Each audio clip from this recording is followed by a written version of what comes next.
Now if I go back to my testing steps process, here you can also perform data-driven testing. For example, if I head over to this test data step, here I can import a dataset. I can just simply add one manually as well, but if needed I can just import using a JSON or CSV file. For example, if I select the CSV file from this option, and I can select pet ID CSV that I pre-saved in my desktop.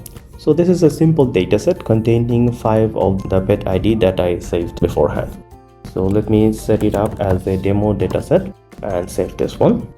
And now if I go back to my test steps, from this option I can select this demo dataset and run these test cases by selecting each of the dataset listed down here, or if needed I can cancel one and then run this test for each of the datasets separate at once.